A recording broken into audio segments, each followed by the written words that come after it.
स्वागत है आप सभी का नई वीडियो में। मेरा नाम शिल्पा है। आज मैं आपको एक अस्पताल में होने वाले क्राइम के बारे में बताने जा रही हूँ। अस्पताल में कम उम्र की लड़कियाँ जो अपना अबॉर्शन करवाने आती हैं, लेकिन अस्पताल में अबॉर्शन के टाइम पर नर्स उनकी बॉडी से एक ऐसी चीज़ चुरा लेती है जिसे अस्पताल वाले बेचकर लाखों रुपए कमा रहे हैं। ये राज जानकर आप लोगों के भी होश उड़ जाएंगे। आज मेरी ड्यूटी का पहला दिन था। इससे पहले मैंने 4 साल लगातार इसी अस्पताल में नर्सिंग का डिप्लोमा किया था और पढ़ाई करने के साथ साथ हम रोज़ाना अपनी ड्यूटी भी करते थे, लेकिन वह ड्यूटी हमारी प्रैक्टिस का हिस्सा हुआ करती थी। लेकिन आज वाली ड्यूटी हमारे लिए कुछ अलग थी। हम सारे फ्रेंड्स नर्सिंग का डिप्लोमा कंप्लीट करने के बाद अब नर्स बन चुके थे और आज हम पहली बार ड्यूटी करते टाइम खुद को आज़ाद महसूस कर रहे थे। आज मेरी एक फ्रेंड पूनम एक पेशेंट का ब्लड प्रेशर चेक करते टाइम कहने लगी कि आज का दिन कितना अच्छा लग रहा है ना, बिल्कुल डॉक्टर वाली फीलिंग आ रही है। आज हम इस अस्पताल के स्टूडेंट नहीं बल्कि यहाँ के एक मुकाम पर खड़े हो गए हैं। मैंने अपनी फ्रेंड की हाँ में हाँ मिलाते हुए कहा, तुम बिल्कुल ठीक कह रही हो। आज तो मुझे भी बहुत अच्छी फीलिंग आ रही है और बहुत अच्छा लग रहा है। हम दोनों फ्रेंड्स अपनी बातें करने के साथ साथ अपना काम भी कर रहे थे। डॉक्टर बनना मेरा बचपन का सपना था। मैं शुरू से ही डॉक्टर बनना चाहती थी। ये मेरी बहुत बड़ी चाहत थी, लेकिन मैं बहुत गरीब फैमिली से बिलोंग करती थी और मेरे माता पिता के पास इतने पैसे नहीं थे कि वो मुझे डॉक्टर बना सकते। मेरे पापा एक छोटी सी दुकान पर नौकरी किया करते थे। घर का खर्च भी बड़ी मुश्किल से चल रहा था और इसलिए मेरी पढ़ाई का खर्चा कहाँ से पूरा हो सकता था। मुझे पढ़ने का बहुत शौक़ था, लेकिन लगता था कि बस मैं इंटर तक ही पढ़ पाऊँगी, क्योंकि मैं घर की सबसे बड़ी बेटी थी। मुझसे छोटे मेरे भाई बहन भी थे। मम्मी की तबीयत ख़राब रहा करती थी, उनकी दवाइयों का भी खर्चा था। मुझसे बड़ा कोई भाई नहीं था। मेरे भाई छोटे थे, अभी वो काम भी नहीं कर सकते थे, इसलिए घर की सारी जिम्मेदारी मेरे ऊपर थी। हम 4 भाई बहन थे। मुझसे छोटे मेरे 2 भाई और एक बहन थी। उनके भी कुछ खर्चे थे, क्योंकि आज के ज़माने में हर इंसान का अपना काफ़ी खर्च होता है। मैं बहुत इंटेलिजेंट थी। मेरे सर कहा करते थे कि तुम बहुत इंटेलिजेंट लड़की हो, क्या हुआ अगर तुम डॉक्टर नहीं बन सकती, तुम नर्सिंग में एडमिशन ले लो, तुम हमेशा कामयाब रहोगी। इसमें तुम्हारे पैसे भी ज़्यादा खर्च नहीं होंगे और तुम्हें हर महीने पैसे भी मिला करेंगे। ये सुनकर मैंने नर्सिंग में एडमिशन ले लिया था। मुझे डॉक्टर बहुत अच्छे लगते थे, लेकिन मुझे पता था कि मैं कभी सपने में भी डॉक्टर नहीं बन सकती, क्योंकि इस सपने को हकीकत बनाना बहुत महंगा था, जो हम जैसे गरीब लोग कभी पूरा करने के बारे में सोच भी नहीं सकते थे। इसलिए मैंने चुपचाप नर्सिंग में एडमिशन ले लिया। यही सोचा कि क्या हुआ जो मैं डॉक्टर नहीं बन सकती, डॉक्टर के पास तो रह सकती हूँ, डॉक्टर के साथ मिलकर काम तो कर सकती हूँ। मेरे रिलेटिव और मेरे पेरेंट्स को लड़कियों का जॉब करना बिल्कुल भी पसंद नहीं था। ये सब लोग लड़कियों के घर से बाहर निकलने पर ऐतराज़ करते थे और लड़कियों की जॉब करने को अच्छा नहीं समझते थे। मगर जब मेरे पापा को उनकी सैलरी से ज़्यादा पैसे मिलने लगे तो उनके भी ख्याल बदलने लगे थे। इसलिए मेरे पापा को भी कोई ऐतराज़ नहीं होता था, क्योंकि मैं उनको इतना कमा कर दे रही थी कि उसमें घर का खर्चा चल रहा था। अब मुझे किसी को भी जवाब देने की कोई भी ज़रूरत नहीं होती थी। मेरे माता पिता खुद ही इस काम को निपटा लिया करते थे। वो ही अपने रिश्तेदारों से सवाल जवाब किया करते थे कि मैं नौकरी क्यों किया करती हूँ। इसी तरह से मुझे काफ़ी टाइम हो गया था और मेरा काम अच्छा चल रहा था और इन्हीं दिनों मेरे घर के हालात भी बहुत बेहतर हो गए थे। मैं जब छुट्टियों में अपने घर पर जाती थी तो मेरे मम्मी पापा मेरे आगे पीछे घूमते रहते थे। आखिर पूरे ख़ानदान में से मैं अकेली ऐसी लड़की थी जो कमाने लगी थी। अस्पताल में हमारे दिन बहुत अच्छे गुजर रहे थे। हमारी कुछ सीनियर्स बहुत अच्छी थी और हमें काम करने के बारे में नई नई बातें बताती रहती थी। मगर कुछ बड़ी नर्सें ऐसी थी जो हम जूनियर्स को न जाने क्या समझती थी और हर टाइम हमें छोटी छोटी बातों पर डांटती रहती थी। उस दिन भी कुछ ऐसा ही हुआ था। शाम की शिफ्ट वाली नर्स को डिस्चार्ज बनाना था, मगर वो बिना बनाए ही चली गई थी और जब मैं और पूनम अपनी दूसरी शिफ्ट पर गई तो इंचार्ज हमें डांटने लगी। फिर एक और नर्स ने आकर उस इंचार्ज के कान में ना जाने क्या कहा था। वो कहने लगी, उसे बैठाओ, मैं अभी आ रही हूँ। न जाने कौन आया था, मगर नर्स कविता फ़ौरन ही वहाँ से चली गई थी। मैंने और पूनम ने ठंडी सांस भरी कि हमारी जान छूट गई थी, क्योंकि नर्स कविता की किसी से नहीं बनती थी। उनकी बातचीत सिर्फ वार्ड वाले अंकल से ही अच्छी थी, बाकी वो किसी से ढंग से बात तक नहीं किया करती थी। वार्ड वाले अंकल कविता नर्स की उम्र के ही थे और उन दोनों की आपस में बहुत बनती थी। हालांकि वो अंकल 3-4 जवान लड़कियों के पिता भी थे, मगर क्योंकि उनकी पत्नी मर चुकी थी इसलिए वो दूसरी औरतों में ज़्यादा इंटरेस्ट लेने लगे थे। मैंने उन दोनों को कई बार चुपके चुपके बातें करते हुए सुना था और देखा भी था। अस्पताल का सारा स्टाफ कहता था कि इन दोनों के बीच काफ़ी गहरी दोस्ती है। एक दिन मैं और पूनम दूसरे वार्ड में जा रहे थे कि एक जवान लड़का और जवान सी खूबसूरत लड़की जो बहुत ही कम उम्र की लग रही थी हमारे पास आकर नर्स कविता के बारे में पूछने लगी। मैंने कहा, आपको उनसे क्या काम है और आप उनके बारे में क्यों पूछ रही हो? हमें बता दो, हम भी नर्स ही हैं।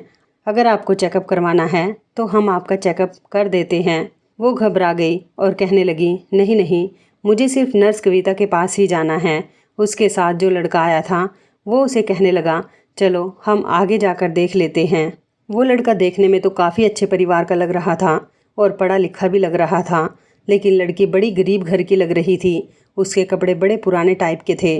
वो लड़का लड़की का हाथ पकड़कर अपने साथ लेकर आया था और उसका हाथ पकड़कर उसे आगे लेकर चला गया। मैंने कहा, ये दोनों भाई बहन तो नहीं लग रहे। पूनम भी बड़ी गौर से उन दोनों को देख रही थी। कहने लगी, यह भाई बहन नहीं हैं और ना ही पति पत्नी हैं। पूनम कहने लगी, अगर ये दोनों पति पत्नी होते तो ये लड़की बड़े सुकून से होती, इस तरह से घबराई हुई नहीं होती।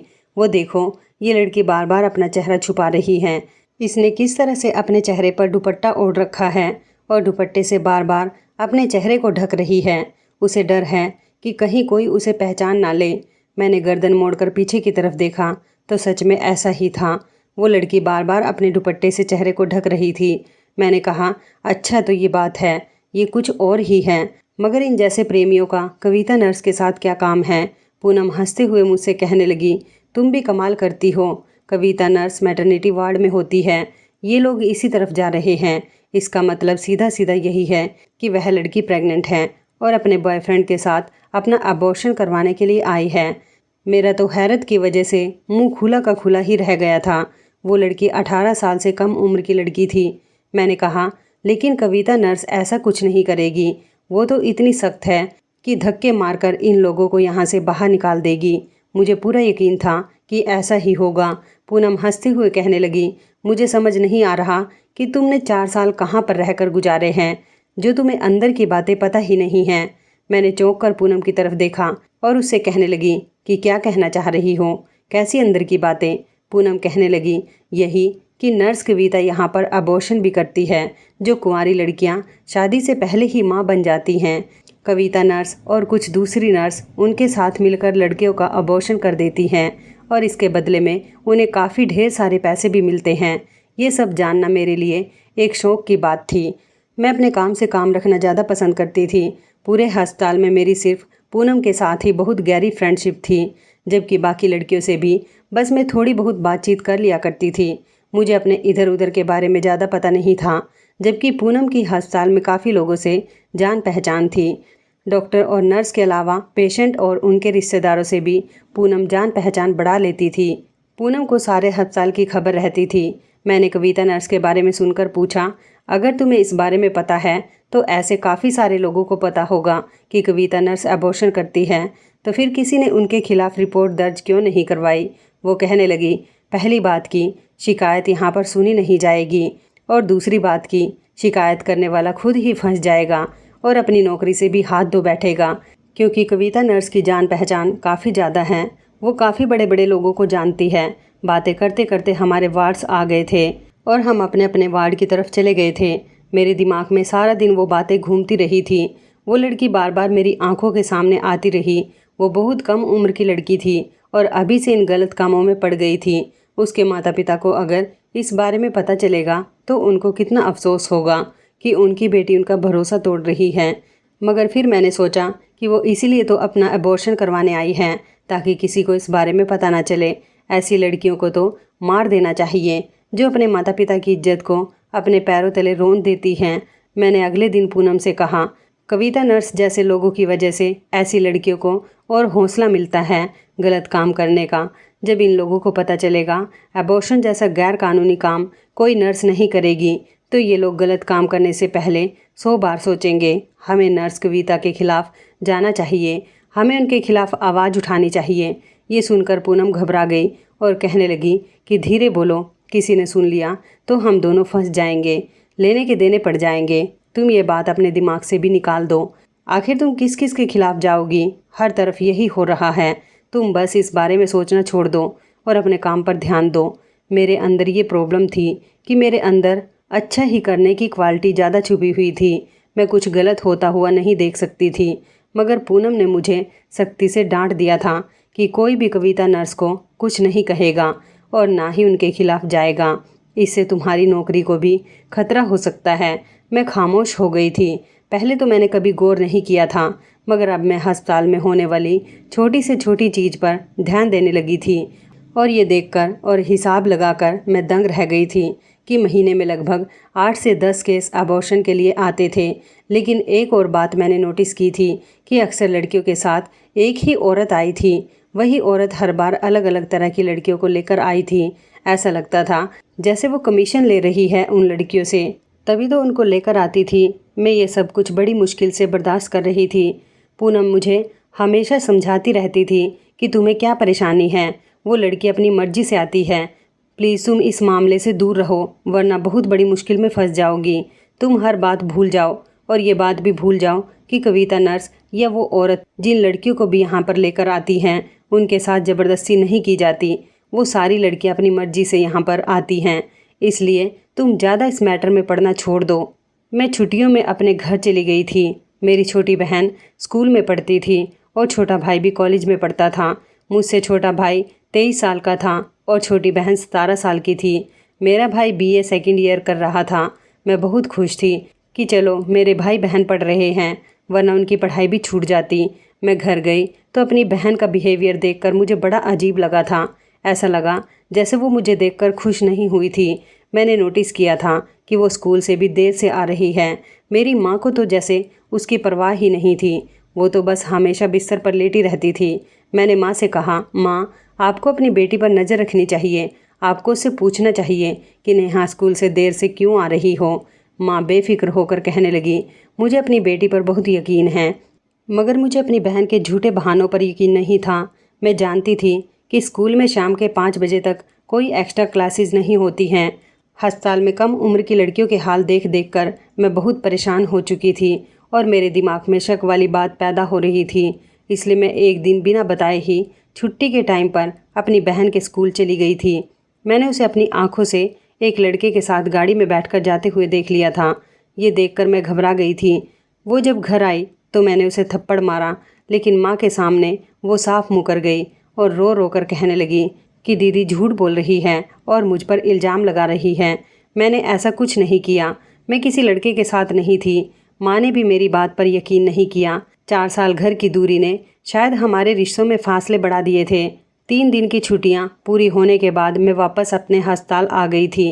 1 हफ्ते बाद की बात है जब माँ ने रोते हुए मुझे फ़ोन किया और कहने लगी कि बेटी शिल्पा, तुम ठीक कह रही थी कि तेरी बहन नेहा का किसी के साथ अफेयर चल रहा था और इसने हमारी इज्जत को मिट्टी में मिला दिया है।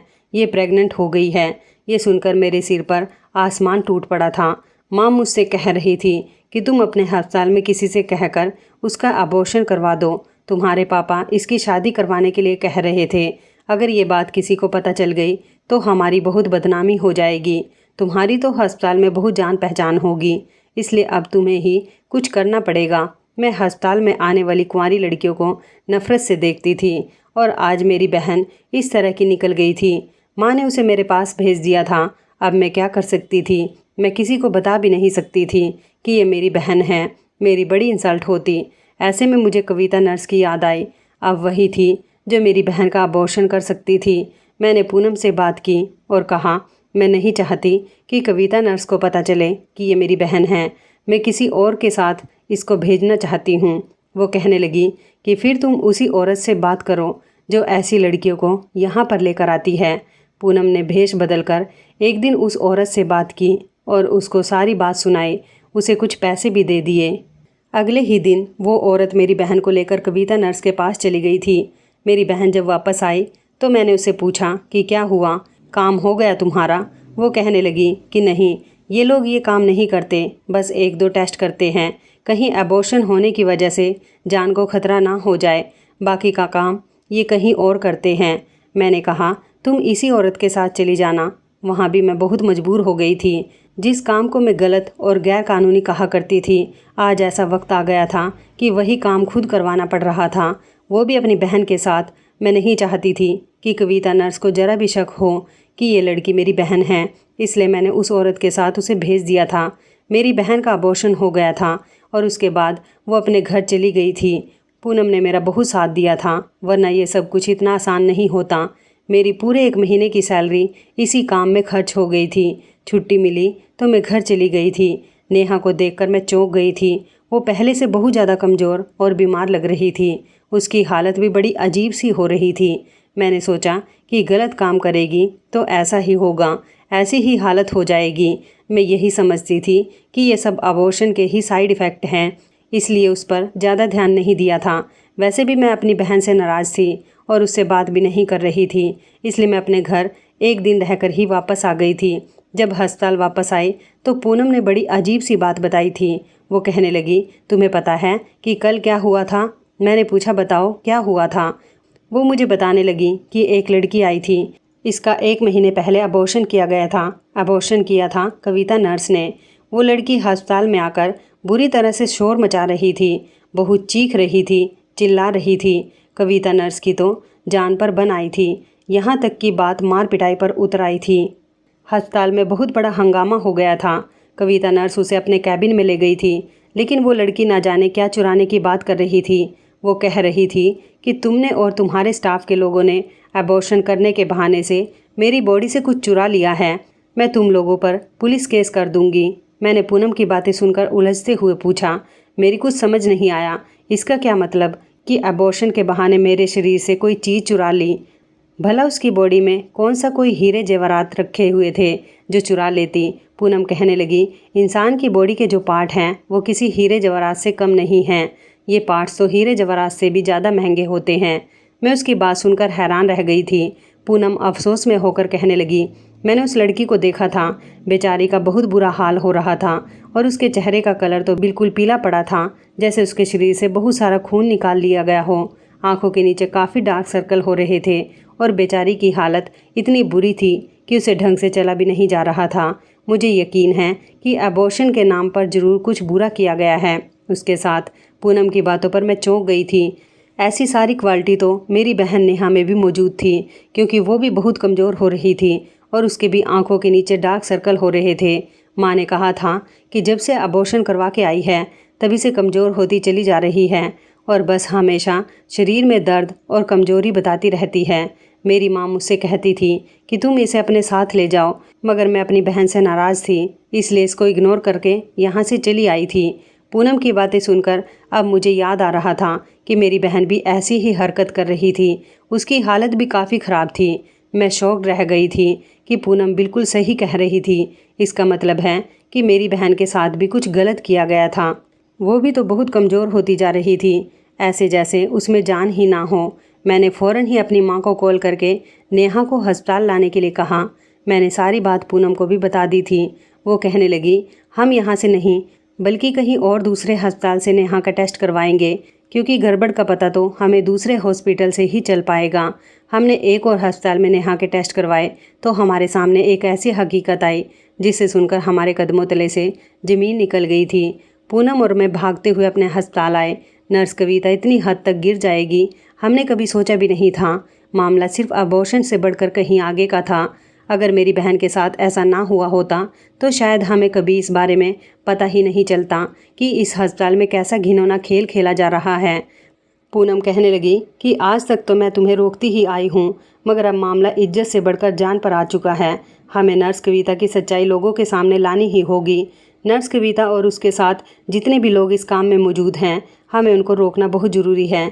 हमने अस्पताल में सबसे पूछा कि नर्स कविता कहाँ पर है, तो पता चला कि वह 4 दिनों की छुट्टी पर शहर से बाहर गई हुई है। अब सिर्फ एक ही रास्ता था कि हम उस औरत तक पहुंचने की कोशिश करें जो लड़कियों को अपने साथ अस्पताल में लेकर आती थी, मगर हम उस औरत के बारे में भी नहीं जानते थे। उसके घर का एड्रेस भी हमें नहीं पता था, लेकिन मेरी बहन ने बताया था कि मैं उसके इलाके का नाम जानती हूँ। वो औरत फ़ोन पर किसी से बात करके कह रही थी कि मैं दिल्ली के शास्त्री नगर में रहती हूँ। मैं और पूनम एक पुलिस ऑफिसर के पास गए और हमने उनको सारी बात बता दी थी। वो कहने लगे, सबसे पहले हमें उस औरत तक पहुँचना होगा जो शिकार पकड़ कर लाती है। सीसीटीवी कैमरे में उस इलाके की फुटेज देखकर उसके घर के एड्रेस का पता किया जा सकता है। उस ऑफिसर ने वहीं बैठे बैठे फ़ोन किया और फुटेज मंगवा ली थी। लगभग 1.5 घंटे के बाद हम उस औरत के घर जा रहे थे। सिटी के सीसीटीवी कैमरे से एड्रेस मालूम हो गया था। जैसे ही हम उस औरत के घर के दरवाजे पर पहुँचे और दरवाजे की बेल बजाई तो पता चला कि इस घर में तो कोई ऐसी औरत रहती ही नहीं। एक लड़के ने दरवाज़ा खोला और कहने लगा कि हम सिर्फ बाप बेटा ही इस घर में रहते हैं। यहाँ पर कोई ऐसी औरत नहीं रहती जिसके बारे में आप बता रहे हो। हमने उस औरत की फ़ोटो सीसीटीवी से निकाली थी। वो इस लड़के को दिखाई तो उसने पहचानने से इनकार कर दिया था। वो कहने लगा, आप चाहो तो हमारे घर की तलाशी ले सकते हो और फिर भी यकीन नहीं आए तो आस पड़ोस के लोगों से भी इस बारे में पूछ सकते हो। हमारे घर पर ऐसी कोई औरत नहीं है। हम लोग मायूस होकर वापस पलटने लगे जब उसकी आवाज़ पर हमारे कदम थम से गए थे। उसने कहा था, लेकिन एक मर्द के भेष में औरत ज़रूर है। उसके इस बात से हमारे कदम रुक गए थे और हम तीनों पलटकर उसकी तरफ देखने लगे थे। उसने कहा, आप हमारे घर के अंदर आइए, मैं शुरू से लेकर आपको एंड तक की पूरी स्टोरी सुनाना चाहता हूँ। उसने बताया कि हम 3 भाई हैं, हमारे घर में कोई औरत नहीं है। हमारी माँ काफ़ी सालों पहले ही हमें इस दुनिया से छोड़कर चली गई थी और मेरी कोई बहन भी नहीं है। अपने माता पिता के हम 3 ही बेटे हैं। हम लोग सारा दिन ऑफिस में अपना काम करते हैं और हमारे पिता सारा दिन घर पर रहते हैं। लेकिन पिछले कुछ दिनों से मैं नोटिस करने लगा था कि ऐसा लग रहा है जैसे हमारे घर में कोई औरत रह रही है। और ये बात सिर्फ मैं ही नहीं बल्कि मेरे भाई भी नोटिस कर रहे थे कि घर में काफ़ी दिनों से कुछ अजीबोगरीब हादसे होने लगे। उस दिन मैं काम पर जाने के लिए रेडी हो रहा था। मुझे अपनी वॉच भी नहीं मिल रही थी जिसको पहनकर मैं ऑफिस जाया करता था और मुझे देर भी हो रही थी। इसलिए मैं अपने पिताजी से पूछने के लिए उनके कमरे में चला गया था तो वो अपने कमरे में मौजूद नहीं थे। मैं वापस आने लगा तो चौंक कर पलट गया कि सोफे पर एक लाल रंग की साड़ी रखी हुई थी। मैंने जाकर हैरानी से देखा तो वो साड़ी ही थी। मैं हैरान रह गया था कि ये क्या है और ये किसकी है। मैं बहुत परेशान हो गया था उसे देखकर कि ना जाने ये किसकी है और ये क्या मामला है। किसी औरत की साड़ी हमारे घर पर क्या कर रही है। हमारे घर में तो कोई औरत ही नहीं। मैंने अपने पिताजी से पूछने के बारे में सोच लिया था क्योंकि वो काफ़ी दिनों से बहुत चुप चुप से रहने लगे थे। हम तीनों भाई जब काम से आते तो हमें आते आते रात हो जाती थी। थकान इतनी ज़्यादा हो जाती थी कि हम लोग खाना खाते ही अपने कमरे में जाकर सो जाते थे। ऐसे में कई बार मैंने सोचा कि पिताजी से पूछूं, मगर मुझे टाइम ही नहीं मिलता था और अब ये सब कुछ भी देखने को मिल रहा था। फिर कुछ दिनों बाद ही मेरा छोटा भाई अंकित कुछ परेशान होते हुए मेरे कमरे में आ गया था। मैंने पूछा, क्या हुआ है, ऐसे मुंह लटकाकर यहाँ पर क्या कर रहे हो? तुम काफ़ी परेशान लग रहे हो, क्या बात है, बताओ। मेरा भाई कहने लगा कि पिताजी का बिहेवियर कुछ दिनों से बड़ा बदला बदला सा लग रहा है। मुझे लगता है कि वो कुछ अजीब से हो गए हैं। मैंने भी चौंक कर अपने भाई से पूछा कि क्या हुआ है, सब ठीक तो है ना, तुमने कुछ देखा है क्या? मैंने वो लाल साड़ी वाली बात और खाने से बाल निकलने वाली बात पर ज़्यादा ध्यान नहीं दिया था और ना ही अपने भाइयों को इस बारे में बताया था। अंकित कहने लगा, भैया कल रात आधी रात के टाइम पर जब अचानक मेरी आंख खुली तो मैं पानी लेने के लिए किचन में जा रहा था और जब मैं पिताजी के कमरे के सामने से गुजरा तो मुझे ऐसा लगा कि अंदर से किसी औरत के बोलने की आवाज़ आ रही है।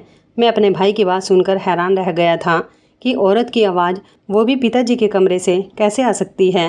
मैंने अपने भाई से कहा, अरे तुम्हें कुछ गलत फहमी हो रही होगी, पिताजी के कमरे से भला किसी औरत की आवाज़ कैसे आ सकती है? हो सकता है वो टीवी में फ़िल्म देख रहे होंगे।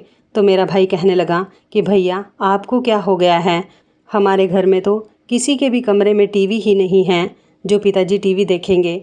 मैंने भी घबराहट में ना जाने टीवी का बहाना क्यों बना दिया था। अपनी बात को संभालने के लिए मैंने कहा, अरे यार हो सकता है पिताजी मोबाइल पर कोई फ़िल्म देख रहे होंगे। अपने भाई को तो मैंने किसी तरह से रिलैक्स कर दिया था मगर खुद मैं शक में पड़ गया था कि आखिर मेरे पिताजी क्या करते फिर रहे थे। रात के खाने में बाल निकल रहे थे तो छोटा भाई प्लेट से बाल उठाकर पिताजी से मजाक में कहने लगा, पिताजी अब तो रोज़ खाने में लंबे लंबे बाल निकल रहे हैं, सब ठीक तो है? कहीं आप चोरी चुपके हमारी सौतेली माँ को तो नहीं ले आए जो रोज़ अपने खुले हुए बाल छोड़कर खाना पकाती हैं। मैंने देखा कि मेरे भाई के इस मजाक पर मेरे पिताजी के चेहरे का रंग उड़ गया था। उनके चेहरे के एक्सप्रेशन भी बदल गए थे, जैसे उनकी कोई चोरी पकड़ी गई हो। वो अपने बेटे को कोई जवाब दिए बिना ही घर से बाहर निकल गए थे। मैं जल्दी से उठकर बाहर चला गया था, मगर बाहर तो कोई औरत ही नहीं थी। हैरत की बात तो ये थी कि पिताजी अब घर से बाहर काफ़ी दूर तक नज़र नहीं आ रहे थे। मैंने अपने भाई से भी पूछा कि पिताजी कहाँ गए हैं। मैं तो हैरान रह गया था कि ना जाने ये क्या मामला है। खाना पिताजी ने बनाया था या फिर किसी और ने। एक दिन मैं घर पर ही था ताकि देख सकूं कि हमारे घर पर कौन सी औरत आती है या हमारे घर में ही मौजूद है। कुछ देर बाद मुझे महसूस हुआ जैसे घर में बहुत ज़्यादा खामोशी छाई हुई है। मैंने बाहर निकल कर देखा तो पिताजी मुझे कहीं भी नज़र नहीं आ रहे थे। मैं बहुत परेशान होकर कमरे में आ गया था क्योंकि मेरा प्लान फेल हो गया था। अचानक मुझे याद आया कि गलती तो मेरी ही थी कि मैं घर में मौजूद था। इस बात के बारे में तो पिताजी को पता होगा। मुझे ऐसा प्लान बनाना चाहिए था कि मैं घर में ही छुपकर रह जाता और पिताजी को इस बारे में पता ही नहीं चलता कि मैं घर पर हूँ। तभी मैं राज पता कर सकता था। मुझे लगता था पिताजी किसी औरत से मिलने जाते हैं। अगले दिन दरवाजे पर जाकर मैंने तेज़ आवाज़ से कहा, पिताजी हम लोग बाहर जा रहे हैं, आप दरवाज़ा अंदर से बंद कर लेना। बाहर निकलते ही मैंने भाइयों से कहा कि तुम लोग चले जाओ, मैं घर जा रहा हूँ। मेरी एक इम्पोर्टेंट फ़ाइल घर पर ही रह गई, मैं वो लेकर आ रहा हूँ। मैं जल्दी से घर जाकर अपने कमरे में छुप गया था। थोड़ी देर बाद पिताजी किचन से निकले और अपने कमरे में चले गए थे। मैं अपने कमरे की खिड़की से छुपकर सब कुछ देख रहा था। थोड़ी ही देर गुजरी थी कि जो मैंने देखा उसे देखकर मेरे पैरों तले से ज़मीन निकल गई थी, क्योंकि पिताजी के कमरे से कोई औरत बाहर निकलकर किचन में गई थी। मैं हक्का बक्का खड़ा हुआ देख रहा था और मुझे अपनी आंखों पर यकीन नहीं आ रहा था। जल्दी से चोरी चोरी मैं कमरे से बाहर निकला और जो कुछ मैंने देखा था उसे देखकर मुझे अपनी आंखों पर यकीन नहीं हो रहा था, क्योंकि उस औरत के रूप में कोई और नहीं बल्कि मेरे पिताजी ही थे। मैं तो ये देखकर दंग रह गया था कि मैं अपनी आंखों से क्या देख रहा हूँ। मैं बार बार ठीक से देखने की कोशिश कर रहा था। शायद ये मेरी नज़र का धोखा भी हो सकता है, मगर ऐसा कुछ नहीं था। ये पिताजी ही थे जो औरत के रूप में थे। उन्होंने औरतों वाली साड़ी पहनी हुई थी और सिर पर लंबे बालों की विग भी पहन रखी थी और कुछ गुनगुनाते हुए वो बड़े मज़े से किचन में खाना बना रहे थे। वो सब देखकर इतने दिनों से जो शक का कांटा मेरे दिल में चुभ रहा था, अब वह दूर हो गया था कि कोई औरत का चक्कर नहीं था, क्योंकि पिताजी ने खुद औरत के कपड़े पहने हुए थे और वो औरत के रूप में थे। मगर अब सवाल ये पैदा हो गया था कि पिताजी आखिरकार ऐसा कर क्यों रहे थे, वो क्यों औरत बनना चाह रहे थे। मैंने इस बारे में अपने छोटे भाइयों को बताना ठीक नहीं समझा था, क्योंकि वो बेचारे भी परेशान हो जाते। मैं अगले दिन फिर से घर में चोरी चुपके रह गया था और पिताजी को मैंने अपनी आंखों से औरतों वाले कपड़े चेंज करते हुए देखा था।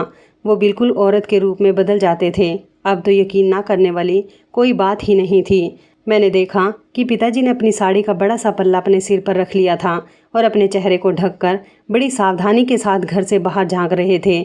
जब देखा कि घर के बाहर कोई मौजूद नहीं तो बड़ी तेज़ी के साथ दरवाज़ा बंद करके बाहर चले गए थे। मैं भी फ़ौरन पिताजी के पीछे पीछे ही चलने लगा था। उन्होंने ऐसा रूप बदल कर रखा था कि किसी को शक भी नहीं हो सकता था कि ये कोई औरत नहीं बल्कि मर्द जा रहा है। उन्होंने अपनी साड़ी के पल्लू से अपने चेहरे को छुपा कर रखा था। मैं लगातार अपने पिताजी के पीछे जा रहा था। वो जल्दी ही एक बड़ी सी कोठी के अंदर चले गए थे। मैं भी अंदर जाने लगा तो मुझे गेट पर ही सिक्योरिटी गार्ड ने रोक लिया था। वो कहने लगा, ओ भाई, मुंह उठाकर अंदर कहाँ चले जा रहे हो? मैंने कहा, ये अभी अभी जो अंदर दाखिल हुआ है, मेरा मतलब है कि जो औरत अंदर गई है वो कौन है? उस सिक्योरिटी गार्ड ने बताया कि वह मालकिन की खास नौकरानी है। मैंने कहा, मैं इस नौकरानी का बेटा हूँ। उनका कुछ पर्सनल सामान घर पर रह गया था, मैं वही देने के लिए आया हूँ। मैं बहाना बनाकर अंदर चला गया था, लेकिन अंदर का तो माहौल ही बदला हुआ था। मैंने देखा कि अंदर एक स्पेशल कमरा था। उस कमरे के अंदर एक नर्स और मेरे पिताजी औरत के रूप में मौजूद थे और वहाँ पर किसी लड़की का ऑपरेशन चल रहा था। फिर मैं वहाँ से वापस आ गया। मुझे बस इतना ही पता है, ये अभी 2 दिन पहले की बात है। मैं इतने दिनों से सोचता रहा हूँ कि मेरे पिताजी ऐसा क्यों कर रहे हैं, लेकिन अभी तक मेरी अपने पिता से इस बात को पूछने की हिम्मत नहीं हो रही कि मैं किस तरह से इस बात की शुरुआत करूं। फिर मुझे सब समझ आ गया था कि ऐसा सब कुछ पैसों के लिए हो रहा था। उस लड़के की बात पूरी हो गई थी। मैंने उस लड़के से पूछा कि क्या तुम हमें उस जगह का एड्रेस बता सकते हो। उसने एड्रेस बताया तो मैं और पूनम पुलिस के साथ उस एड्रेस पर चले गए थे। वो घर कविता नर्स का था। हम बिल्कुल टाइम पर पहुंच गए थे क्योंकि वहां पर अभी ऑपरेशन शुरू होने ही वाला था। पुलिस ने टाइम पर छापा मारकर उन लोगों को पकड़ लिया था। सबसे ज़्यादा हैरानी इस बात पर हुई थी कि इस औरत के भेष में उस लड़के के पिता थे। ये वो आदमी थे जो रात की शिफ्ट में हमारे अस्पताल में वार्ड बॉय की नौकरी किया करते थे और ये उस लड़के के पिता थे। जब मेरी बहन की रिपोर्ट आई तो डॉक्टर ने बता दिया था कि मेरी बहन की बॉडी से एक किडनी निकाल ली गई है और ये काम तभी किया गया था जब उसका अबॉर्शन करने के लिए उसे बेहोश किया गया था। मुझे तो इस बात पर यकीन ही नहीं आ रहा था कि वो लोग इतना घिनौना काम भी कर सकते हैं। ये लोग बहुत बड़ा पाप कर रहे थे। ये एक गैर कानूनी काम था। वो आदमी औरतों का रूप धारण करके लड़कियों को नर्स कविता के पास ले जाता था जो एक डॉक्टर की मदद से उनके बच्चे को गिरवाकर उनकी बॉडी से किडनी निकालकर बेच दिया करते थे। इन पार्ट्स को आगे बेचने का काम भी वो आदमी ही किया करता था जो औरत के रूप में ही इस सब की डील करने जाता था। वो ऐसा इसलिए करते थे क्योंकि वो किसी की पहचान में ना आ सके, क्योंकि उनकी नाइट ड्यूटी होती थी, इसलिए सारा दिन वो यही काम करते थे। बहुत ज़्यादा गरीब लड़कियों को टारगेट करते थे ताकि वो लड़कियां कल को उनके खिलाफ कुछ कर ना सके। वो आदमी सुशील वार्ड बॉय, उनका बड़ा बेटा पंकज एक अच्छा और ईमानदार इंसान था जिसने हमें अपने पिता की सच्चाई के बारे में बताया था। इसलिए उसने हमें सब कुछ बता दिया था कि वो बहुत अच्छा इंसान था। पुलिस ने नर्स कविता, वार्ड बॉय सुशील और इस काम में जितने भी लोग शामिल थे उन सभी को अरेस्ट कर लिया था। मैं खुश हुई थी कि मेरी वजह से ये सारे लोग पकड़े गए थे। मुझे और पूनम को लोगों की तरफ से बहुत प्यार मिला था और अस्पताल में हमारी पोस्टिंग अच्छी लग गई थी क्योंकि हमने अपनी नौकरी को खतरे में डालते हुए इस खतरनाक काम को अंजाम दिया था और आरोपियों को बेनकाब कर दिया था और बाकी की लड़कियों की ज़िंदगी को बचा लिया था।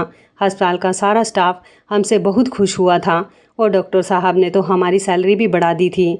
मैं और पूनम अपनी ज़िंदगी में बहुत खुश हैं, लेकिन मेरी बहन अपनी गलती पर आज भी शर्मिंदा होती है। तो इस कहानी के बारे में आपकी क्या राय है, कमेंट करके ज़रूर बताइएगा। दोस्तों, आपको हमारी ये कहानी कैसी लगी, आप हमें कमेंट बॉक्स में ज़रूर बताएं। यदि आपके पास भी ऐसी कोई प्यारी सी कहानी है या फिर ऐसी कोई कहानी जिससे कुछ शिक्षा मिले तो आप हमारे साथ उसको ज़रूर शेयर करें। दोस्तों, यदि आपको हमारी ये वीडियो अच्छी लगे तो आप हमारी इस वीडियो को लाइक शेयर ज़रूर करें और ऐसी ही दिल को छू लेने वाली प्रेरणादायक कहानियाँ सुनने के लिए हमारे चैनल को भी सब्सक्राइब करें। यदि आप हमें फेसबुक पर देख रहे हैं तो आप हमारे फेसबुक पेज को लाइक और फॉलो ज़रूर करें। तो दोस्तों, फिर मिलते हैं ऐसी ही ज़बरदस्त कहानी या टिप्स के साथ नई वीडियो में। तब तक के लिए धन्यवाद। आप सभी अपना ख्याल रखना। आपका दिन शुभ व मंगलमय हो।